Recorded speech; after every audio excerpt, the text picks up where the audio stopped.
Good morning, everybody. It is Cathy Haig here at the Magical Urban Vegetable Garden. And I hope you have your coffee in hand. I hope it's a beautiful sunny day where you are. We have finally hit hot weather here where I am, which has been months late.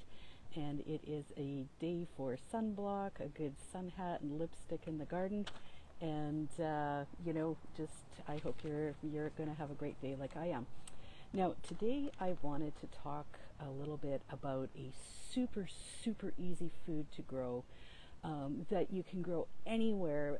It's just that vibrant and alive and easy. It doesn't matter if you live in an apartment, a condo, a little tiny home, wherever it is that you are. And this is cress or watercress. And if you're not familiar with it, maybe you've had sprouts in the past, or it's in a mix that you've had but you've never really thought about it.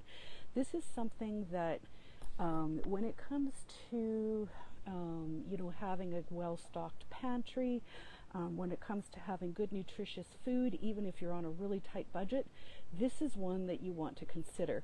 Now, before I get into all my reasons why here to help you out, I'm going to just switch the camera because I planted, let me see where I can do this here.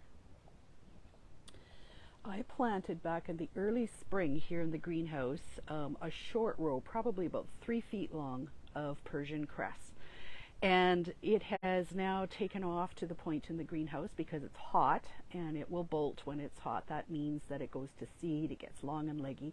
The great thing about this is that it's still tender, it's still got amazing flavor, it just doesn't have as much of that short green leafiness that you might want, from a more a cooler kept crop. But I am still using this, a handful in smoothies, throwing it into stir fries. Today it's all going to have to come out of the greenhouse. I think I'm going to try and dehydrate some to see how that goes. And I'm also going to blanch and freeze some, so that I can have it in the winter for other uses. Then I'm going to switch this back around here. The thing with cress and watercress, I sat down and did up a whole list of things here on just why it's so amazing.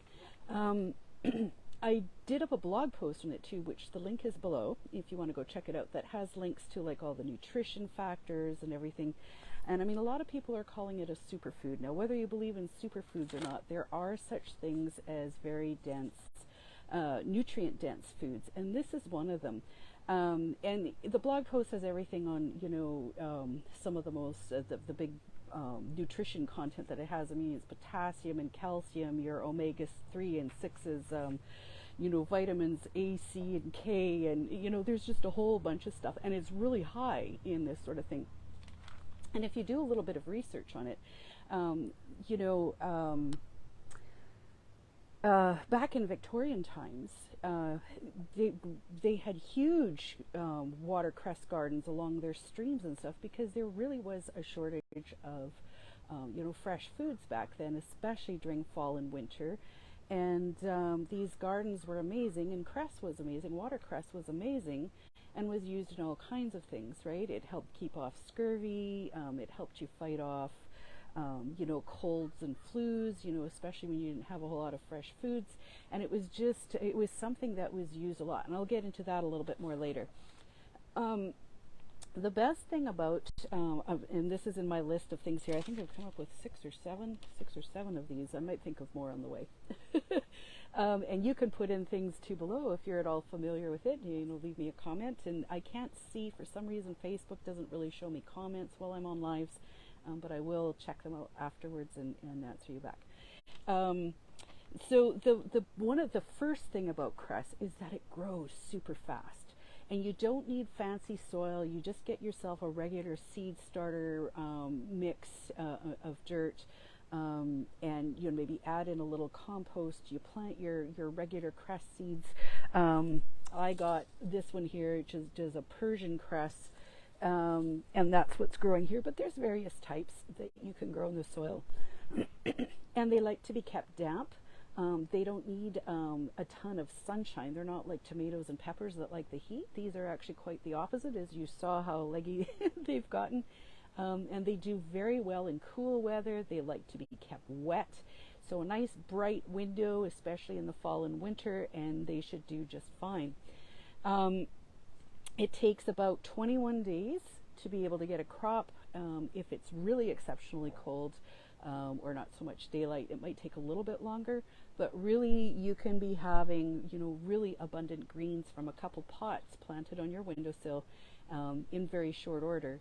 Now, number two, like I said, it really likes wet and damp. If you have milder winters outside, then you might be able to grow it all winter long or most of the winter.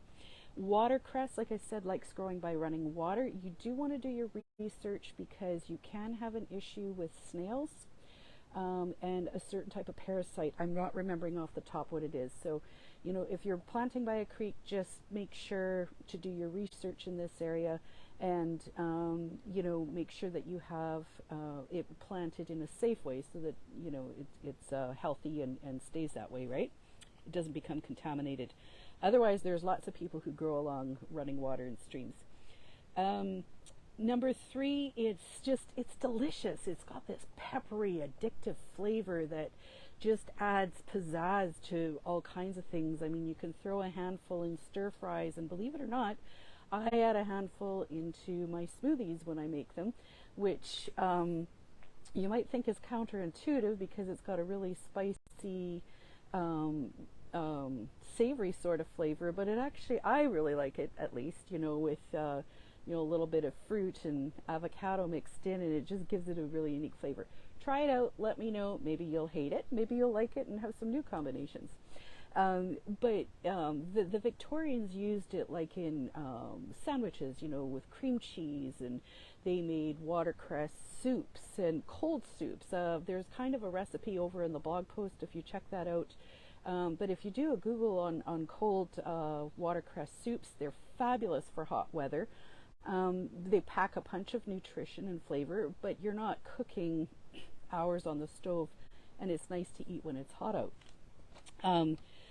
Let's see, if you're fighting a cold or flu bug, especially, and the Victorians, again, were famous for this. I mean, you ate watercress soup, with some other stuff thrown in because you couldn't go to the store and get vitamins back then, but they knew that watercress really helped helped your body fight off these things. Of course, they didn't understand all of it, but they went with results, and it was really good. Now, number five, you can grow it in a couple of containers on your windowsill or kitchen counter where it's nice and bright. If you decide you want to grow watercress, you can get a bowl and some clean pebbles or marbles, and you sprinkle the seed over the top, and you can grow watercress, okay? And it's easy to keep the water fresh, by gently draining it every day or two, and keeping it fresh and in good shape.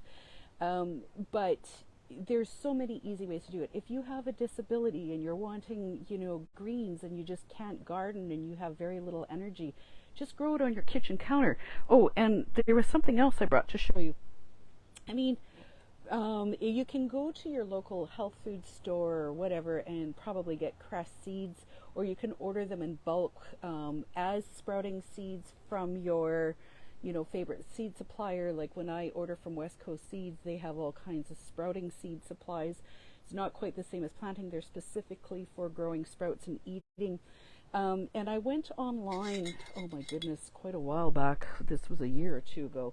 And I got a set of stainless steel mesh strainers. They fit on a wide mouth mason jar, with your regular rings. A set of 4 and two little stands to, set your jars on to drain on a little thing on the counter, and it was like $20. But I mean, if you can't even do that, or you just can't find them online, maybe they're not available, there are supply shortages, my goodness, keep an eye open at garage sales, your secondhand stores, you might find them there. But when I was a kid, my mom used cheesecloth on mason jars with an elastic band. So, there's all kinds of ways to grow this stuff and to give yourself good, fresh, tasty food every day that packs, some health benefits, and it doesn't need to take much money. Now, the last thing that I have here, maybe I'll think of more, but the last thing I have, number 6, is that it is what we call a cut and come again crop.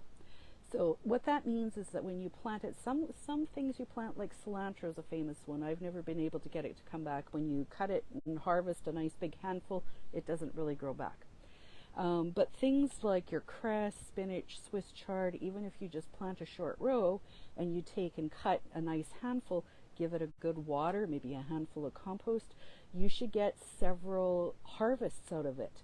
So this isn't just something that you plant once and you got to go in. You can get some good usage out of it before you need the next one. And you still want to practice, intermittent plantings. You might want to plant one container fresh each month so that you just have a continuous supply, but it doesn't need to be a big, difficult thing.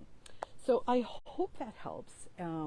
I just think that it's such an amazing food, and if you can get the bulk sprouts and seeding on hand, keep it in your pantry. This is a good, there's so many people worried about food supply chains and all this stuff right now, and just sprouting seeds in general. Have some extra in your pantry and a way to use them, because a lot of this stuff only takes a few days or a couple of weeks depending on how you're growing them. If you're getting sprouting supplies, you're usually looking anywhere from 3 to 6 days and you have fresh sprouts, right? If you're planting like this for a more continuous supply, you're looking at 21 days, and there's other things you could do this with too. It's just this is one of the best and fastest growing. So leave me a comment below or send me a message. Be sure to, hit that like and subscribe button wherever you're watching this. And I look forward to hearing from you. Bye for now.